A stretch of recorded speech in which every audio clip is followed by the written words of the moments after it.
এই বন্ধুরা, আপনারা কি জানেন কোন গাছের মূল খেলে শরীরের দুর্বল ভাব দূর হয়? পৃথিবীর সবথেকে শক্তিশালী ফল কোনটি? কোন পজিশনে ঘুমালে মানুষের আয়ু কমে যায়? কোন রক্তের গ্রুপকে গোল্ডেন ব্লাড বলা হয়? ডায়াবেটিস রোগে কোন খাবারটি ওষুধের মতো কাজ করে? মধুকে কেন সমস্ত রোগের মহা ঔষধ বলা হয়? এরকম অজানা সকল প্রশ্নের উত্তর জানতে হলে আমাদের ভিডিওটি স্কিপ না করে সম্পূর্ণ দেখুন। চলুন শুরু করা যাক আজকের ভিডিওটি। কোন গাছের মূল খেলে শরীরের দুর্বলতা দূর হয়? লজ্জাপতি, শিমুল, সর্পগন্ধা, তুলসী। এখানে সঠিক উত্তরটি হচ্ছে সর্পগন্ধা গাছের মূল। মশার মুখে কতগুলো দাঁত থাকে? 12টি, 18টি, 47টি, 32টি। এখানে সঠিক উত্তরটি হচ্ছে 47টি। পৃথিবীর সবথেকে শক্তিশালী ফল কোনটি? পেঁপে, বেদানা, আপেল, কিউই। এখানে সঠিক উত্তরটি হচ্ছে কিউই। কোন দেশের অপর নাম নিপ্পন? জাপান, নেপাল, ভুটান, ভারত। এখানে সঠিক উত্তরটি হচ্ছে জাপান। জাপান এশিয়া মহাদেশের উত্তর পূর্বাঞ্চলের একটি দ্বীপ রাষ্ট্র। জাপানিরা জাপানি ভাষায় তাদের দেশকে নিহং বা নিপ্পন বলে ডাকে, যার উৎস হল সূর্যের উৎস। জাপান চীনের পূর্বে অবস্থিত বলে এরকম নাম করা হয়েছিল। কোন দিকে মাথা রেখে ঘুমালে দুশ্চিন্তা কমে? পূর্ব দিকে, দক্ষিণ দিকে, উত্তর দিকে, পশ্চিম দিকে। এখানে সঠিক উত্তরটি হচ্ছে পশ্চিম দিকে। রাতে কি খেলে নাক ডাকা দ্রুত বন্ধ হয়? লবঙ্গ, জিরা, মধু, তেজপাতা।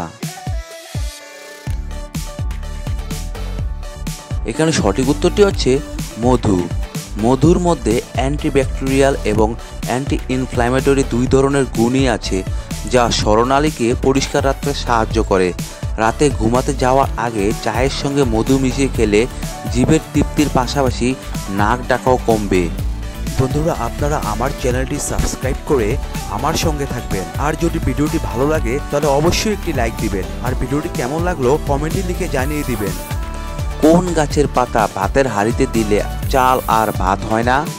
লেবু পাতা, পাথরকুচি পাতা, তেজপাতা, কলা পাতা। এখানে সঠিক উত্তরটি হচ্ছে পাথরকুচি পাতা। কোন পজিশনে ঘুমালে মানুষের আয়ু কমে যায়? ডান কাত হয়ে, বাম কাত হয়ে, উপর হয়ে, চিত হয়ে। এখানে সঠিক উত্তরটি হচ্ছে উপর হয়ে ঘুমালে।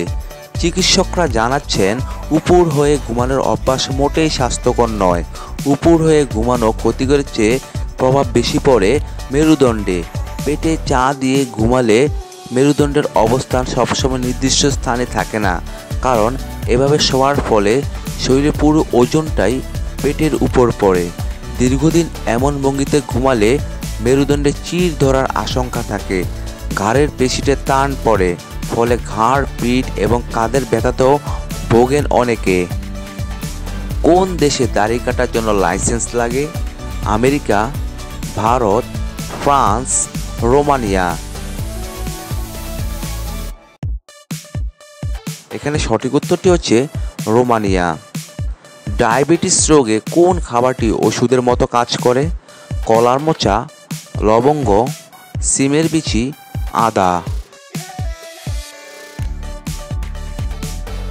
এখানে সঠিক উত্তরটি হচ্ছে কলার মোচা। কোন রক্তের গ্রুপকে গোল্ডেন ব্লাড বলা হয়? O positive, O negative, B positive, B negative. এখানে সঠিক উত্তরটি হচ্ছে ও নেগেটিভ। আমেরিকার রেড ক্রস মতে ও নেগেটিভ রক্তের প্রতি 60,000-এর মধ্যে একজনের শরীরে রয়েছে। বিজ্ঞানীদের মধ্যে এটি হলো বিশ্বের বিরলতম রক্তের গ্রুপ, তাই রক্তের এই গ্রুপটিকে বলা হয় গোল্ডেন ব্লাড। চিকিৎসকদের কাছে এটি RH নাল নামেও পরিচিত। কোন প্রাণী লোহার পেরেক হজম করতে পারে? কুকুর, বিড়াল, বাঘ, কুমির। এখানে সঠিক উত্তরটি হচ্ছে কুমির। কোন দেশে যৌতুক নেওয়ার জন্য মৃত্যুদণ্ড দেওয়া হয়? সুদান, ভারত, ইতালি, চীন। এখানে সঠিক উত্তর হচ্ছে ইতালি। বিশ্বের কোন দেশে সবচেয়ে বেশি লোক সাইকেল ব্যবহার করেন? ভারত, ফ্রান্স, নেদারল্যান্ড, চীন। এখানে সঠিক উত্তরটি হচ্ছে নেদারল্যান্ড। বিশ্বের সবচেয়ে বেশি পোস্ট অফিস রয়েছে কোন দেশে? ভারত, চীন, পাকিস্তান, আমেরিকা। এখানে সঠিক উত্তরটি হচ্ছে ভারতে। কোন শাক খেলে দৃষ্টিশক্তি তীক্ষ্ণ হয়? লাল শাক, পুঁই শাক, কলমি শাক, পালং শাক। এখানে সঠিক উত্তরটি হচ্ছে পালং শাক। পালং শাকে vitamin E, vitamin A, vitamin B, mineral, zinc ও আয়রন পাওয়া যায়। এটি খাওয়ার মাধ্যমে শরীর অ্যান্টিঅক্সিডেন্ট এবং অ্যান্টি ইনফ্ল্যামেটরি গুণ পায়। পালং শাক খেলে এটি চোখের ক্ষতি কমাতে এবং দৃষ্টিশক্তি তীক্ষ্ণ করতে বেশ উপকারী। কোন পাখি অন্য পাখির বাসায় ডিম পাড়ে? কাক, ময়না, কোকিল, পায়রা। বন্ধুরা, আপনারা অবশ্যই এই প্রশ্নের উত্তরটি কমেন্ট বক্সে লিখে জানিয়ে দিবেন। ভারতের সর্বোচ্চ বেসামরিক সম্মান কোনটি? পদ্মভূষণ, ভারতরত্ন, পরমবীর চক্র, অশোক চক্র। এখানে সঠিক উত্তরটি হচ্ছে ভারতরত্ন। মধুকে কেন সমস্ত রোগের মহা ঔষধ বলা হয়? উত্তরটি হচ্ছে মধু শরীরের রোগ প্রতিরোধ শক্তি বাড়ায় এবং শরীরের ভিতরে এবং বাইরে যে কোনো ব্যাকটেরিয়ার আক্রমণ প্রতিরোধ করার ক্ষমতাও যোগান দেয়। মধুতে আছে এক ধরনের ব্যাকটেরিয়া প্রতিরোধকারী উপাদান যা অনাকাঙ্ক্ষিত সংক্রমণ থেকে দেহকে রক্ষা করে। তাই চিকিৎসাশাস্ত্রে এটিকে মহা ঔষধ হিসেবে আখ্যায়িত করা হয়েছে। সকালে কিশমিশের সাথে কি খেলে বৃদ্ধ পুরুষও দাঁড়িয়ে পড়বে? উত্তরটি হচ্ছে সকালে কিশমিশের সাথে মধু খেলে বৃদ্ধ পুরুষও দাঁড়িয়ে পড়বে। বন্ধুরা, এতক্ষণ আপনারা আমার সঙ্গে থাকার জন্য আপনাদের সকলকে অসংখ্য অসংখ্য ধন্যবাদ। ভিডিওটি ভালো লাগলে অবশ্যই একটি লাইক দিবেন, আর কেমন হলো কমেন্টে লিখে জানিয়ে দিবেন। পরিশেষে বলবো, সবাই ভালো থাকুন, সুস্থ থাকুন।